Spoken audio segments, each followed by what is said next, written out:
Hey, Small Town fam, it's Yardley. I want to remind you that if you want access to bonus episodes and regular episodes a day early and ad-free, and our community forum and other behind-the-scenes goodies, you gotta go to smalltowndicks.com/superfam, and then in the top right-hand corner, hit that little tab that says Join. And then listen to the end of today's episode for a sneak peek at today's new bonus episode.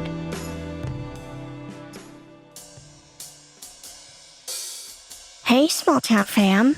It's Yardley. How are you guys? I hope you're all doing well.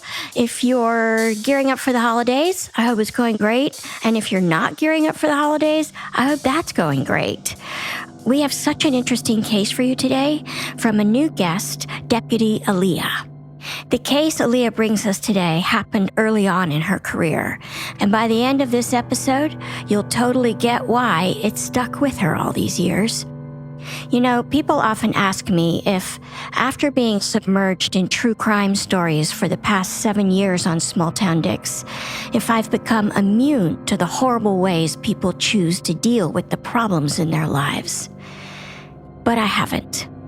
I'm still shocked by people's cowardice, by what they think they can get away with, or their inability to deal with their own shit and face regular human problems head on.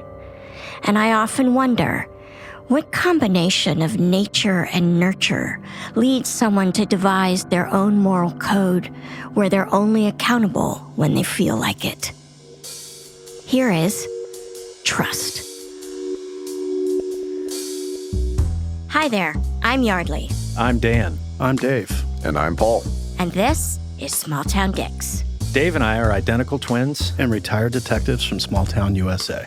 And I'm a veteran cold case investigator who helped catch the Golden State Killer using a revolutionary DNA tool.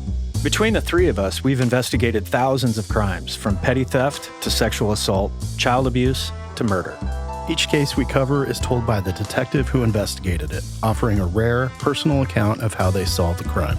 Names, places, and certain details have been changed to protect the privacy of victims and their families. And although we're aware that some of our listeners may be familiar with these cases, we ask you to please join us in continuing to protect the true identities of those involved Out of respect for what they've been through.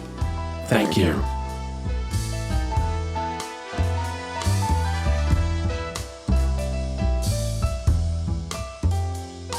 Today on Small Town Dicks, we have the usual suspects. We have Detective Dan. Hello, everyone. Hello, everyone. That was better. Good, that was good. Let's go with number 2. That was perfect. We have Detective Dave. Hello, team. Hello, sir. And we have the one and only Paul Holes. Hi, all. Hi! Hi. Hi! It all just makes me so happy to see the A-team, even though I'm not in the same room with any of them.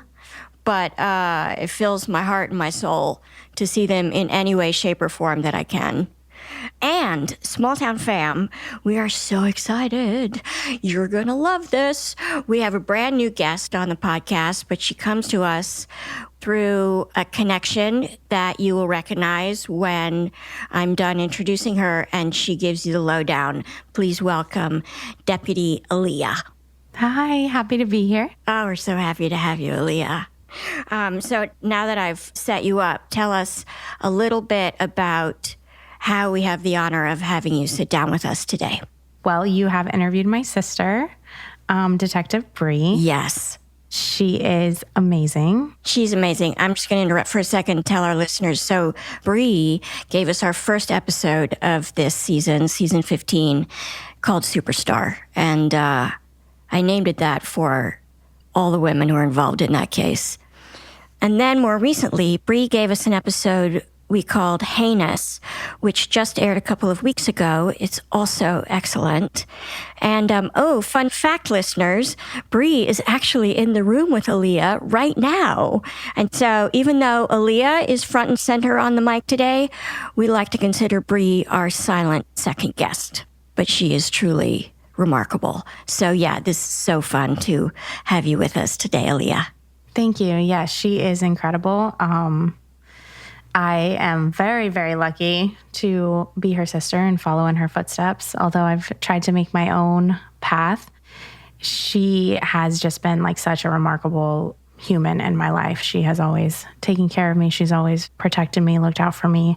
Our dad was a lieutenant at our agency, and my sister followed in his footsteps. And I'm like, I'm going to do exactly what my sister is doing. I've always wanted to be exactly like her. And is she looking at you now? Yeah, I can't look at her. I'm going to leave. She's tearing up. I can't look at her. But she is just such an incredible person and such an incredible investigator. And yeah, so that is how I am here. And I'm very thankful to be here. We're so honored. Give us a little thumbnail of your law enforcement career so far. Sure. So I started at my agency in 2014. So January will be 11 years with my agency. I spent about 8.5 years on patrol. 5 of those years I was a field training officer before I got pulled back to the training division like 2 years ago. Does that mean they reassigned you to something else when you got pulled back? Yes. So I was fortunate enough to get a phone call and say, hey, we would love to have you in our training division.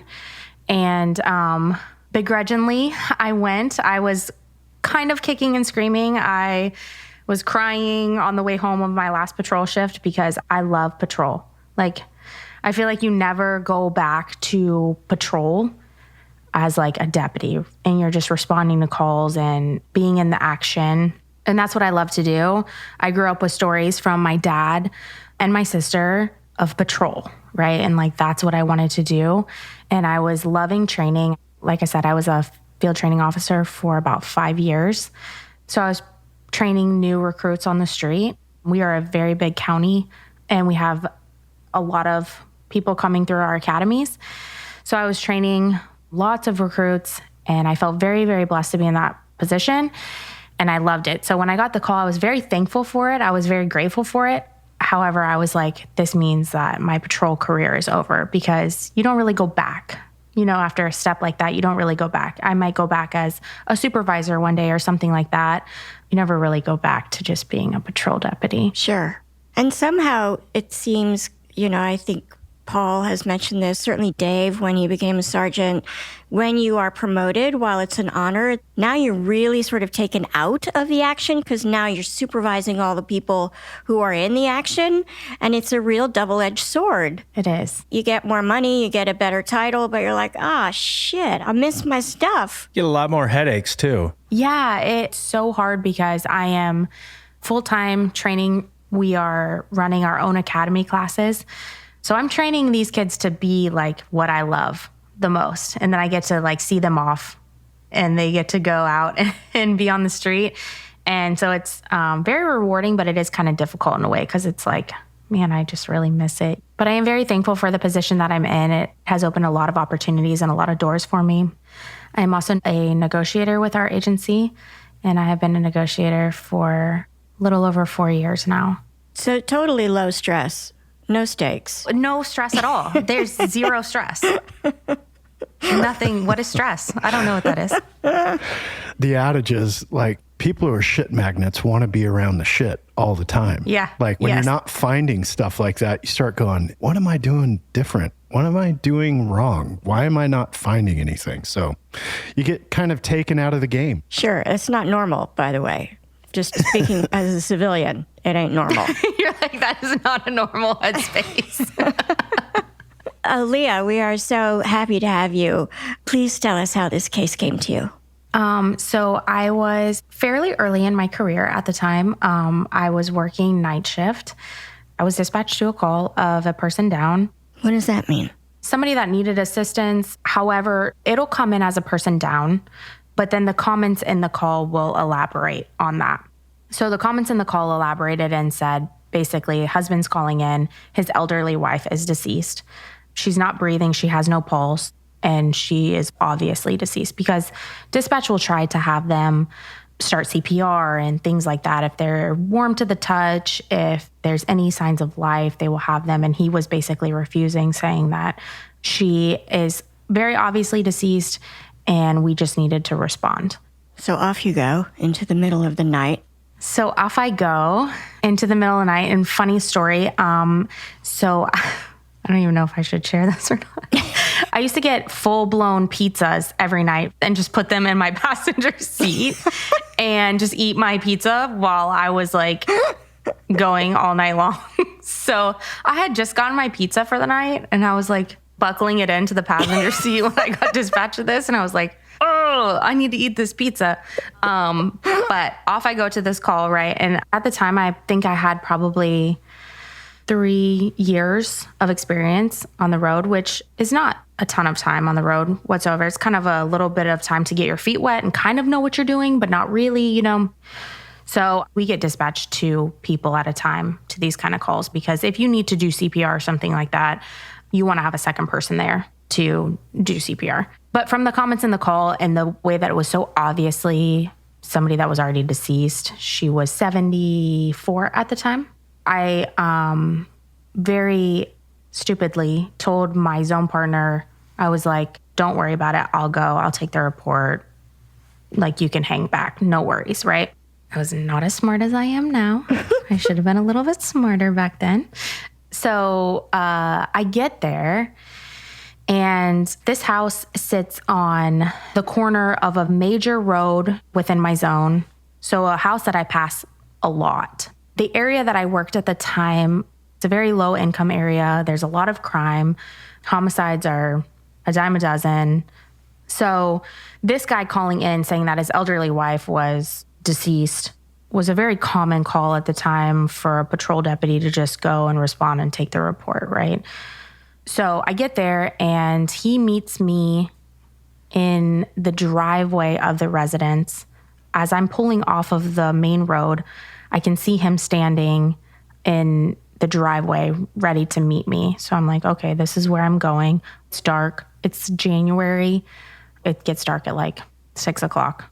So I see him. I pull up. I'm like, okay, this is kind of the run-of-the-mill investigation. And in my very naive brain, that's kind of what I'm thinking at the time. Let me interrupt you just for a second. You said him. You meet the caller. What's his name? Ken. How old is Ken? Husband Ken, roughly. Ken at the time is also 74 years old. Okay. I'm trying to think of down subjects or dead subject calls that I've been to. You get kind of the whole gamut. You get, you know, all the family members are inside and it's quiet until you get inside and you're like, oh, everyone's really upset. There's others where people are out in the middle of the street waving law enforcement and ambulances down. So it kind of runs the gamut. What was Ken's affect as he sees law enforcement arrive at his house? So I am so glad you brought that up because you're right. Normal elderly deaths, there's family involved. There's a lot of people there. You will see everything from grandchildren to great-grandchildren, children, spouses, all of these things, right? That's a very normal situation. Ken was by himself in the driveway. When I met him in the driveway, he was very calm, almost eerily calm. He described to me what was going on, and I did a little bit of an interview with him in the driveway, asking him a few questions, like where she was located, when the last time that he saw her alive was, what he think may have happened to her, if it was an expected death, if it was something that was sudden, because a 74-year-old could be a very healthy 74-year-old. So I was asking him a few questions, and he was very calm, very put together. Ken is a bigger guy, and I think this kind of plays into it later on. He's a bigger guy. He's a heftier guy. He definitely had like a belly on him, heavy set, older male. So I'm talking to him in the driveway, and I'm kind of feeling him out. And again, I'm by myself. It's nighttime, but I had already told my zone partner, like, don't worry, I got this, you know? So I don't want to start calling in the cavalry. But he's giving me a little bit of an off vibe, and I don't know how to explain it unless you know and unless you've been there, that somebody is just giving you a vibe that your body is not accepting, if that makes sense. Totally get it. Yeah. Like the sixth sense and the hairs on the back of your neck are kind of standing up. And the way he's describing his wife to me is a little concerning at that point, but it's me and it's Ken in the driveway, and then Barbara is deceased inside the house. So Barbara is his wife. Barbara is his wife. So after having a little bit of a conversation with Ken, a very short conversation, because I still want to check for signs of life and things like that, because obviously I would have more experience with that than Ken probably would. So we have that little bit of dialogue in the driveway, and I'm like, okay, let me get in the house and see where she's at, because fire rescue is on the way. And interestingly, fire rescue, their station was like a half a mile down the road. It was very, very close to their residence. But no shade of fire rescue. We all know they stage, on things. So What? what? What does this mean? We got to let them know it's safe. It's safe for everybody here. We're all safe here. Again, no shade to fire rescue. They're great. You're saying you have to secure the scene before fire rescue will come into the house, right? Yes, We've heard a version of that before. absolutely. So we need to make sure that everything is safe. And that's a very valid thing for them, right? Like, we need to make sure the scene is safe and allow them to come in and do their job safely. So after getting some brief information from Ken in the driveway, I proceed in the house. The house is just kind of like a ranch style single story house. When I walk into the living room, it looks like the living room that your grandparents would have growing up, right? Like, it's got all the little figurines, and there's mail with like a mail opener everywhere. We don't do mail openers really anymore. Plaid couches, Shag rug. shag carpet. Yes. Yes. Panel walls, like the wood panel walls. So I'm just kind of like, okay, this feels like you'd be at your grandparents' house, right? So I'm kind of feeling it out, and Barbara's located in the bedroom all the way at the end of the hallway. So I make my way inside the house with Ken. I ask Ken to stay in the living room and let me go assess Barbara by myself. And so I leave him in the living room, which kind of gives me a little bit of like spidey senses as well. But again, I'm by myself and I'm not really sure what I'm dealing with. So I go into the back bedroom and I see Barbara, and she's laying on the right side of the bed. And I can see that there is a person laying there. And I make my way over, because the side that she is laying on is not the side closest to the bedroom door. So I make my way over to her side of the bed, and she's covered with a blanket. And I can see her face. And I legitimately thought I was looking at like a fake skeleton, like a Halloween prop. Really? Yes.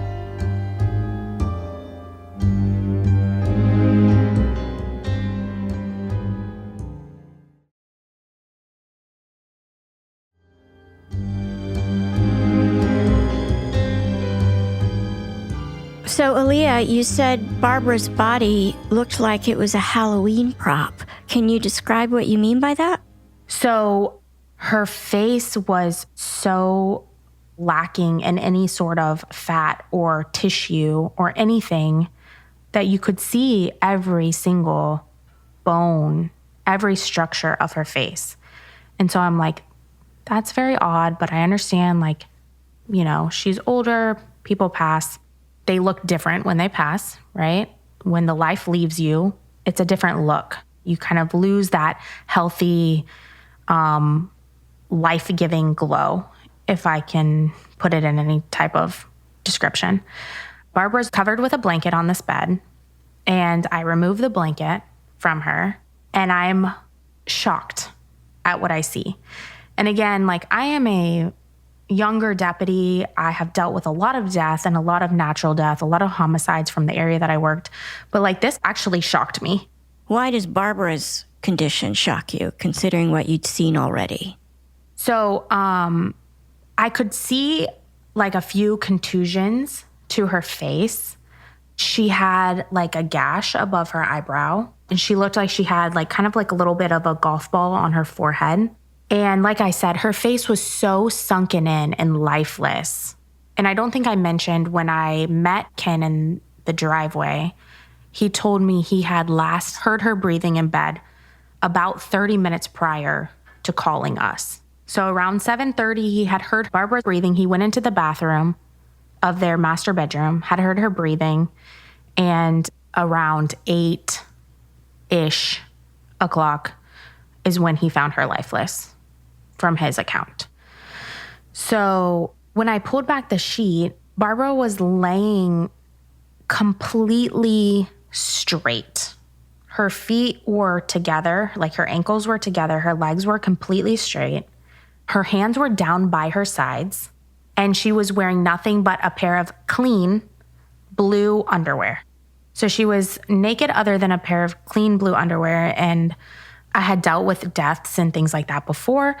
And you would see people commonly like urinate themselves when they pass, things like that. But these underwear were perfectly clean. And her body positioning was so odd to me that she would die completely straight. Like a board. Like a board, like arms by her side, legs completely straight out. It was very eerie to me, the way she was laying. The fact that she only had a pair of underwear on that were not soiled at all. And on top of that, she was incredibly emaciated. I could see every single bone in her body. Like I could probably count them all to you. And I'm just like, this does not look right to me at all. And again, I only have like 3 years of experience at the time, but I'm like, there's something wrong. Very, very wrong here. So, that sense is still going. EMS ended up showing up and pronounced her deceased. And after they did their thing with her, because obviously once I got there, once I saw what was going on, it was very obvious that she was deceased, but I was going to let EMS come in and do their thing. They obviously pronounced her. I called my zone partner while they were working on her, and I was like, listen, something's not sitting right with me. I need you to come over here, and I need you to at least entertain Ken while I figure out what is going on, because none of this is sitting right to me. This doesn't look like a elderly woman who just passed. This looks like she's been abused for a really, really, really long time. So after I call my zone partner, I start kind of trying to manipulate her a little bit to see what her level of rigor is. Manipulate Barbara's body? Her body, to see if her joints were moving, because she was very cold to the touch.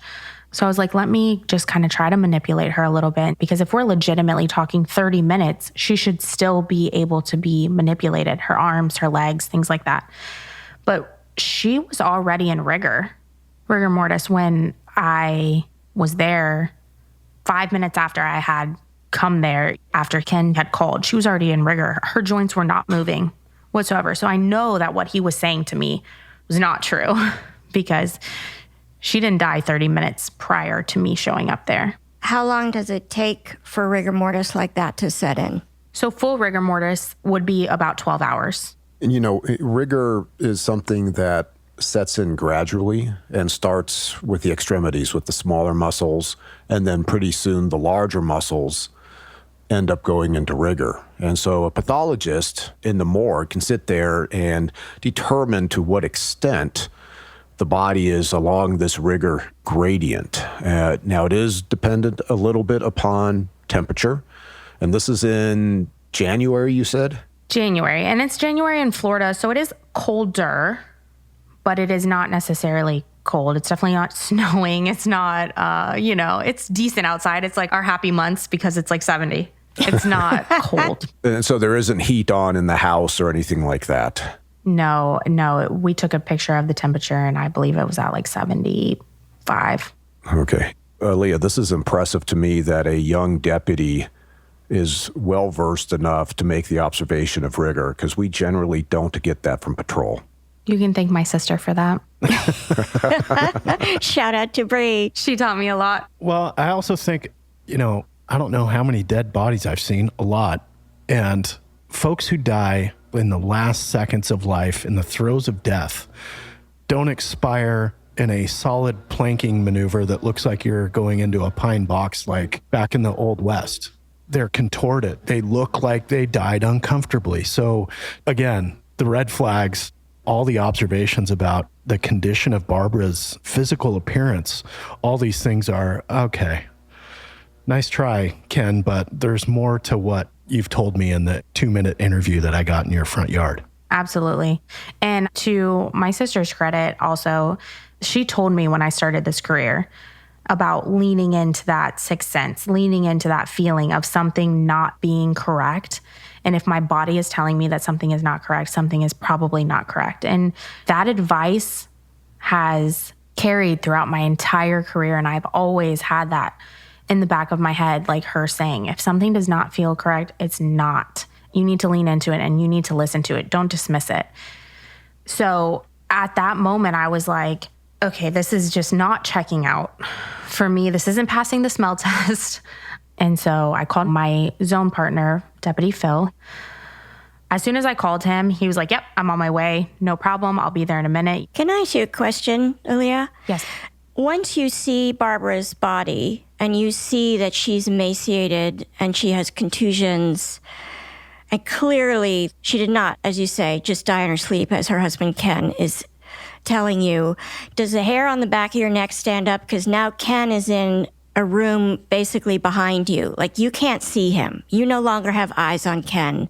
And clearly something has happened to Barbara, and it probably has to do with Ken. And now you're in that house alone, and you are the one at the disadvantage because you don't know the layout of this dwelling. Does any of that come up for you? Oh, absolutely. That was my first thought, was that me and Ken were just in this house together. It's just the two of us, right? I'm spending time back there, right? So he knows that I'm not just walking back out to talk to him like, oh, Barbara's passed, you know? All is well. Exactly. All is well. You know, we'll get a funeral home coming, those types of things. So I'm thinking that he knows that I'm understanding that something is not right. So yes, there is definitely that sense of like, I could definitely be just hanging out in this house with a guy that just murdered his wife. And like, that is a very eerie, very interesting feeling. Unless you felt something like that, I just don't even really know how to describe it. I think a way that maybe our listeners could maybe understand, if they've seen Silence of the Lambs and when Clarice Starling goes into Buffalo Bill's house and the lights go out, what that feeling is like. Yes. Like, oh, shit. Yes. Oh, shit. Yes. 100%. Where is he and what is he wearing? Right. And what is he doing right now? Also, Ken gave you the yits out in the driveway. As Ken is giving you this account of how Barbara died, you're like, I don't know. I'm not getting the vibe here. Something's not right, right? And like, he knows what she looks like in that bed. He knows it's not natural and it's not normal. So yes, all of that is definitely playing in my brain at the time. Going back to Barbara, not only can I literally see every single bone in her body, and when I say every single bone in her body, every single bone in her body, but she's missing her front tooth. She has no front tooth. She does have dried blood around her mouth, which I have seen purge and things like that before. But then I kind of start looking around the room, right? Because you kind of get that tunnel vision on like what you're looking at. And you're like, oh man, this doesn't feel right. But let me kind of like open my eyeballs and look. And I see blood spatter, like kind of on the blinds behind her and on the wall. And, you know, like I said, she had like a laceration above her eyebrow and she had like a contusion on her head. And I'm just like, there's just something so wrong about this, including her positioning, including the rigor, including her mouth. Her mouth is open. Well, okay, I was just going to ask some clarifying questions about the death scene and the physical evidence. Alia, so Barbara's laying there and she's obviously been positioned.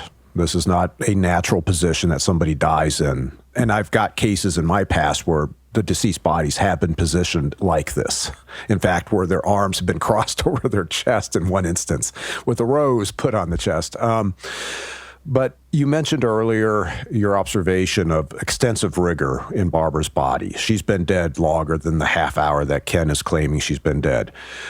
Are there any flies that you're noticing at this point when you come in? No, none. Okay, any type of odor, like, you know, that death odor? Not even the death odor. No, I know exactly what you're talking about, but no odor of her body at all. And then the laceration you're observing to her forehead, did it have any bleeding out of that wound? There was, and it was dried at the time. Like dried blood flow, or was there a pool of blood underneath her head? There was not a pool of blood underneath her head. It looked as if it had been cleaned, but it was an open laceration right above her eyebrow that was significant enough that it looked like it may need stitches, but it was completely dried. This is a typical laceration that boxers get. When they get that above the eyebrow, you see the blood just streaming. It's a significant bleeding injury. And your observation of blood spatter, if you're not seeing a pooled blood source, because it requires a pooled blood source and a blow to that pooled blood source to produce blood spatter, if you're not seeing that on her face, on her head, on the bed, in a location where you could see a blow producing that spatter, then that's telling me, okay, something has been altered. There's been some level of cleanup. And so that's where I'm starting to kind of key in on, you mentioning the fresh underwear, the positioning of the body. There's been some interactions with Barbara's body, likely by Ken, since she died. Yes, absolutely. And when they removed her and they ended up taking pictures of the mattress underneath her, there was those stains underneath her. So, sorry, Alia, what is present underneath Barbara?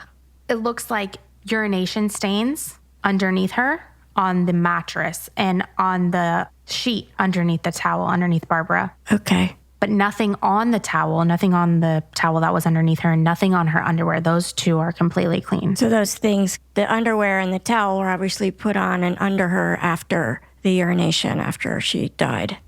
Yes. And these physical clues would suggest that Ken is lying about what happened to his wife. Yes.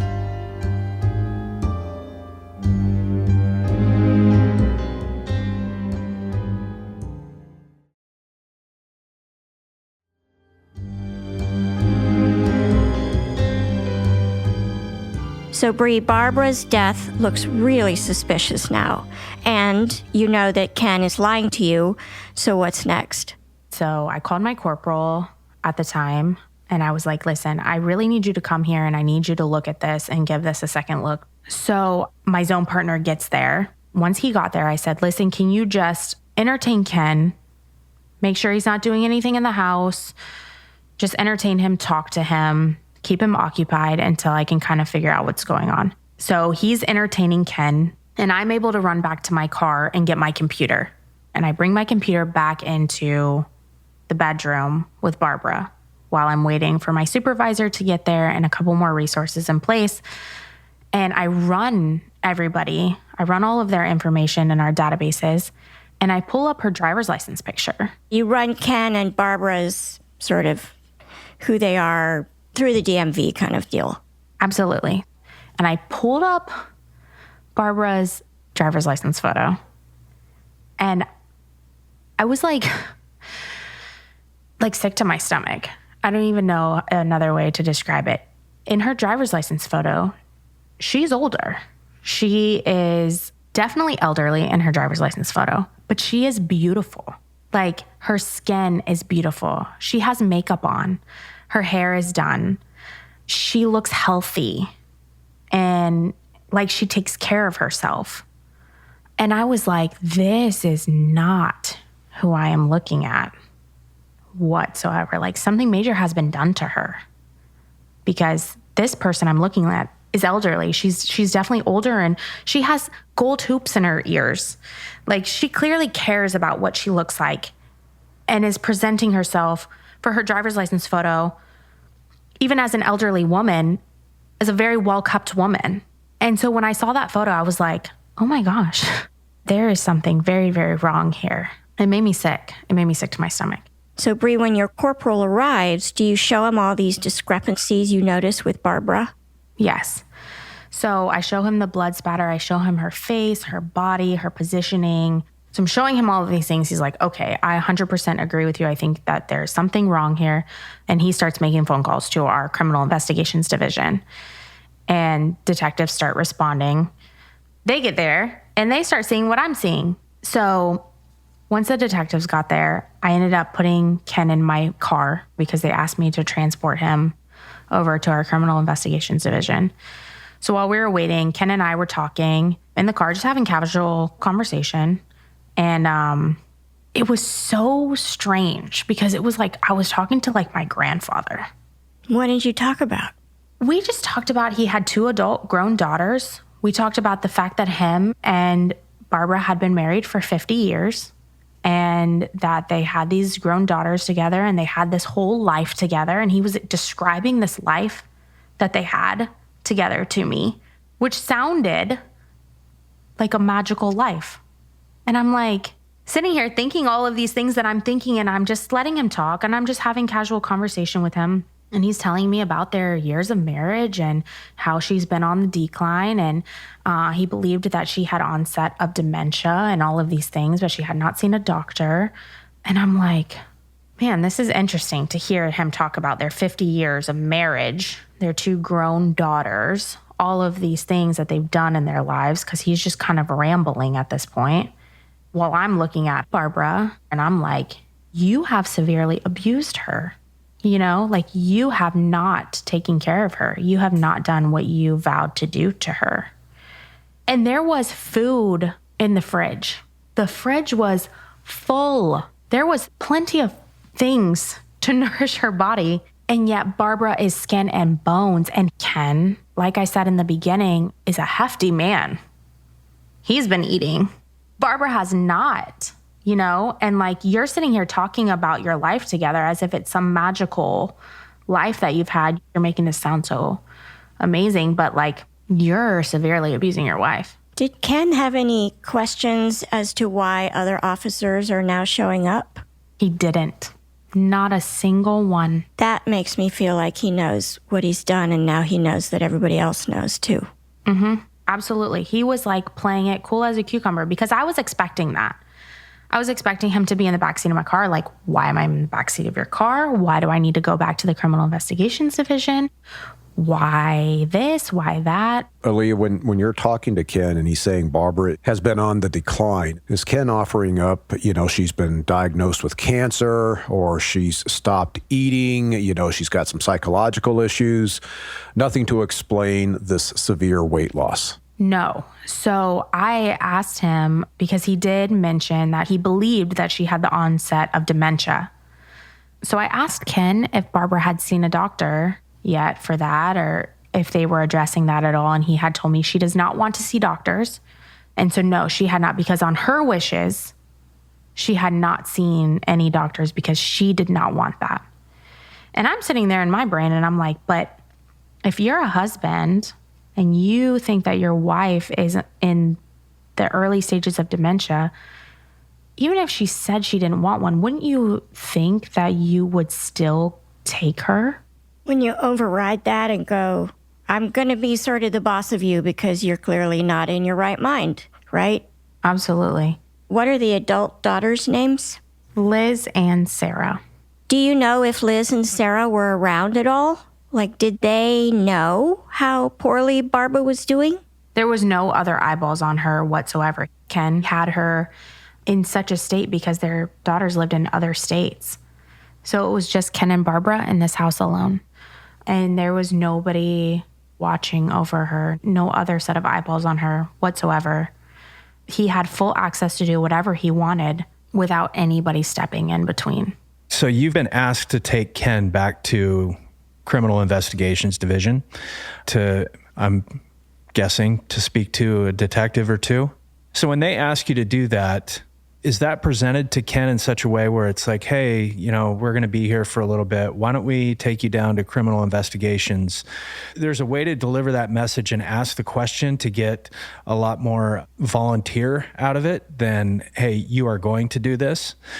I'm guessing in this situation, he volunteered to go down with you guys? Absolutely, because I think that Ken thinks that we're not as smart as we are. So he was under the impression that we were going to go talk about just his wife's death and nothing more, nothing less, that it was no big deal, normal, like it was a normal everyday thing. Absolutely. So procedurally, the distinction I'm trying to make here is if Ken is not willing to go and you're going to take him anyway, then Miranda comes in.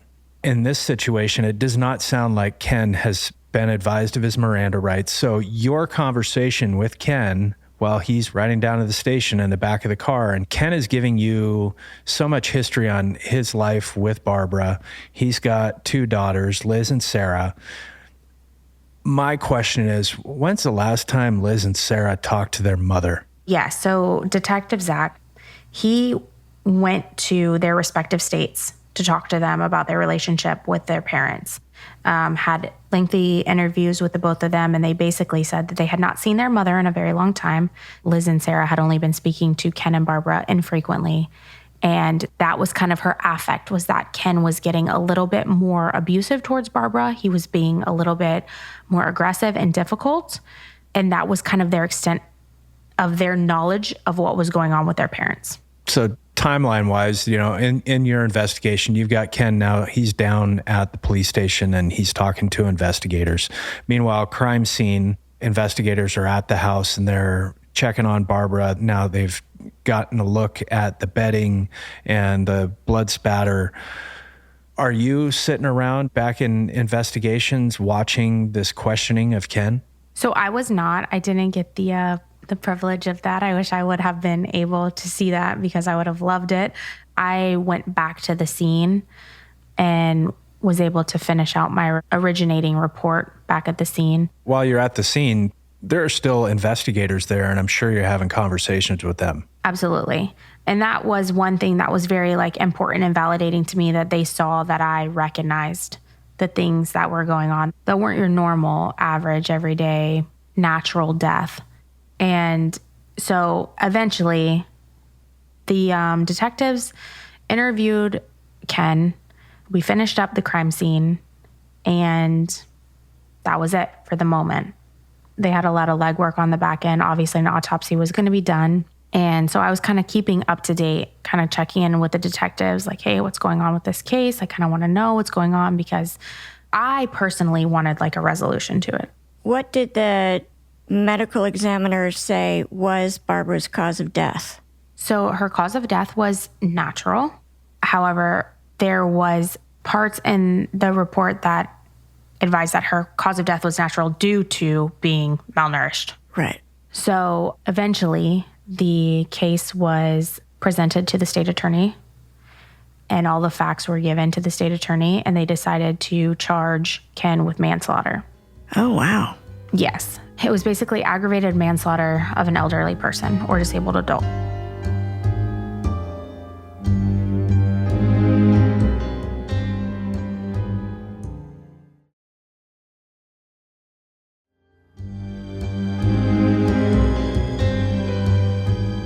So Ken ended up being charged with manslaughter.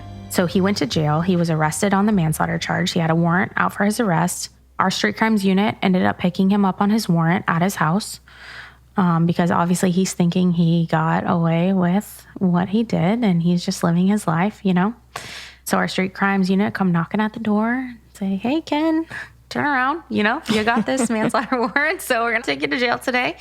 So they ended up placing him under arrest for the manslaughter. Later on, a couple months later, we got a tip from another inmate who was saying basically that Ken was in jail with him. They were sharing a cell, and Ken was talking about how much he wanted younger women, and now that his bitch wife was dead, he was wanting to hook up with some younger women, and if this guy in his cell knew any women, and he's so glad his bitch wife is dead now and he doesn't have to deal with her anymore. He doesn't have to take care of her. He doesn't have to do any of these things for her. And he's basically just looking for younger women to entertain him once he gets out of jail. I'm surprised that Ken is so convinced he's getting out of jail. Me too. I mean, manslaughter, it's not like you got a parking ticket. Yeah, these are some big charges. And I love that Ken just offered up his intent for the crime. Why did you commit this crime, Ken? Well, I was kind of tired of her and I wanted someone younger. The insight is that's why Ken did what Ken did. Absolutely. Did Ken just wait around in jail until his trial, or did he make bail? He ended up bonding out prior to his trial about 2 weeks before he was supposed to stand trial for his charges against Barbara. Ken decided that he was going to crash his car into 5 other vehicles in an attempt to commit suicide, which he was successful in. So Ken died in the crash. There was at least 9 other people involved in those 5 vehicles, one of which was a juvenile. because Ken hit the rear of the first vehicle with no attempt to stop whatsoever, which ended up hitting 4 more subsequent vehicles after that. And Ken perished in that traffic crash before he stood trial for the manslaughter of his wife. Did Ken kill anybody else? I'm sure there were lots of people injured, but I'm hoping he didn't take anybody else with him. Luckily, he was the only one to perish in that crash. And what did the adult daughters, think? How do you square my father basically killed my mother? I don't know.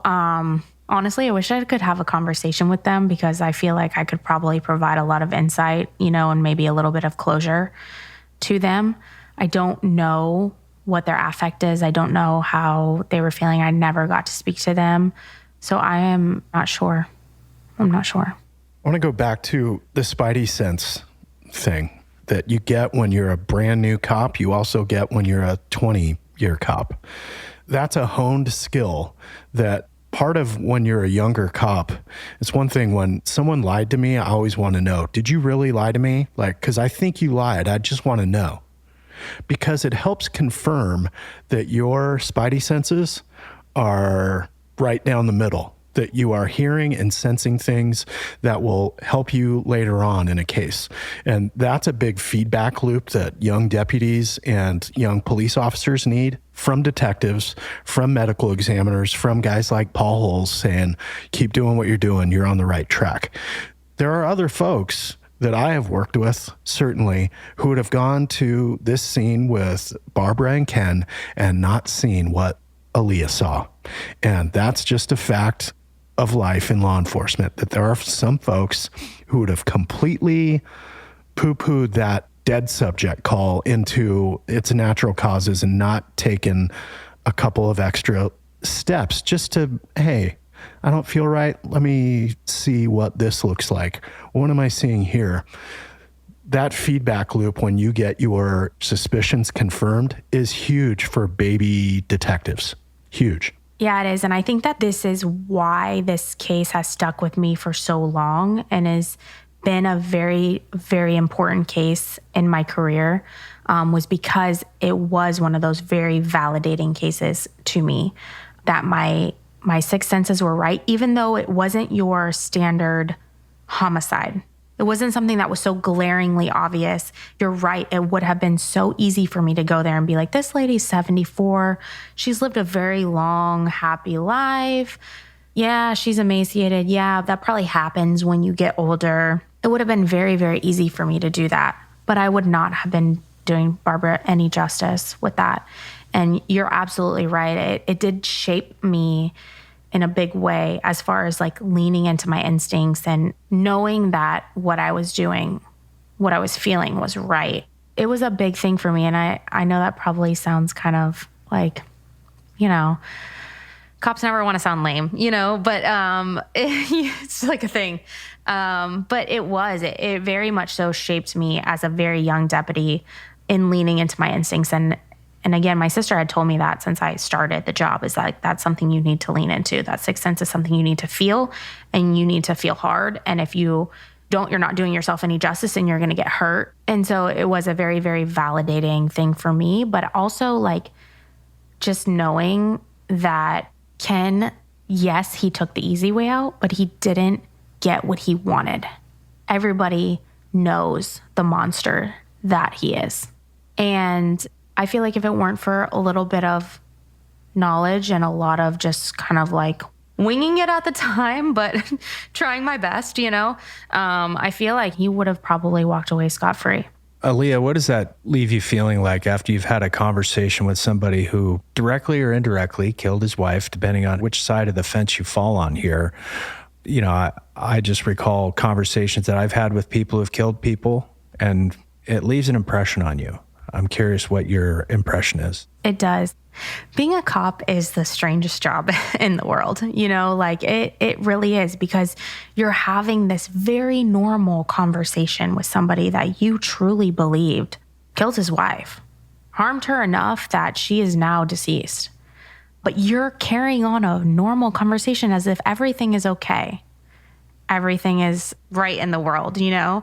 It's very interesting, and it's something that plays on your psyche, I think, throughout time.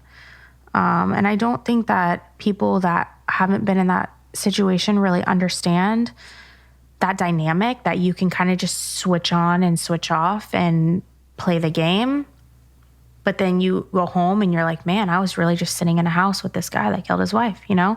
And that's happened many times throughout my career in many different ways. You know, you have all these crazy things that happen to you all the time. And then it's like, yeah, that's just work.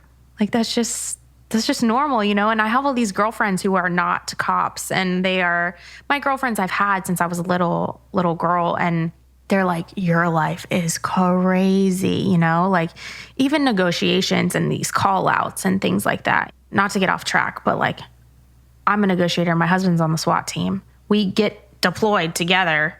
Our kids just wake up and we're gone. And then we come home in the morning. It's like nothing happened. It's like, oh yeah, your grandparents are here. And like, we just poofed in the middle of the night, and it's normal, you know? And it's crazy. It's crazy. But somehow it's normal. I don't know. I would say it is just not normal. It's not a normal job certainly for me sitting on this side of the table. It is a remarkable job, but the amount of trauma that you see and experience, I can't even put words to it. It's just, your Wednesday never looks like my Wednesday, ever. Yeah, it is a crazy, crazy life. I feel like one day I'm going to look back and just be like, what happened? Yeah. Yeah. Thank you so much for bringing that to us today, Alia. So fascinating. Great work. Really great work. And Alia, I think, you know, your observations, it's more than just instincts. It's a level of expertise over the, you know, your young deputy career and all the cases that you had been exposed to. You do develop a level of expertise that the general person doesn't have. And so your observations, your physical observations, are critical. And, you know, I will talk to law enforcement, and typically this type of training is due to unusual behaviors, you know, like serial predator aspects. But I always tell law enforcement, if you see something that doesn't make sense, stop. If you see contradiction where the evidence just doesn't look right, it's looking like, you know, it's pointing in two different directions, like in Barbara's case where, you know, on one hand, her Ken died peacefully in her sleep. Yet you're seeing some injuries on her. You're seeing this abused, emaciated state. That's called contradiction. And any time you see contradiction, you have to consider that you've got a staged crime scene. Barbara's death scene is a staged crime scene. Ken set it up to make it look like something it was not. And you had the expertise, you had the instincts in order to be able to, no, this isn't right. You stopped and you brought in other people to dig deeper. Kudos to you. You did an amazing job on this, Alia. Thank you, Paul. Great case from one of the sisters. Yeah. It's going to be recurring voices on Small Town Dicks. Yes, sir. Now for a sneak peek at today's new bonus episode. So you have parents who don't feel in control of their own household and their own child's behavior. Then you have a lack of accountability when these children do get into trouble. You have the same prosecutor that uses kid gloves on adults who are doing carjackings. How soft are they going to be on a 12-year-old who just did a carjacking? To listen to today's bonus episode and access hundreds more, go to smalltowndicks.com/superfam and hit that little join button. Small Town Dicks was created by Detectives Dan and Dave. The podcast is produced by Jessica Halstead and me, Yardley Smith. Our senior editor is Soren Bajan, and our editors are Christina Bracamontes and Aaron Phelps. Our associate producers are The Real Nick Smitty and Aaron Gaynor. Gary Scott is our executive producer, and Logan Heftel is our production manager. Our books are cooked and cats wrangled by Ben Cornwell. And our social media maven is Monica Scott. It would make our day if you became a member of our small town fam by following us on Facebook, Instagram, and YouTube at Small Town Dicks. We love hearing from you. Oh, our groovy theme song was composed by John Forrest. Also, if you'd like to support the making of this podcast, go to smalltowndicks.com/superfam and hit that little join button. There, for a small subscription fee, you'll find exclusive content you can't get anywhere else. The transcripts of this podcast are thanks to Speech Docs, and they can be found on our website, smalltowndicks.com. Thank you, Speech Docs, for this wonderful service. Small Town Dicks is an Audio 99 production. Small Town fam, thanks for listening. Nobody is better than you.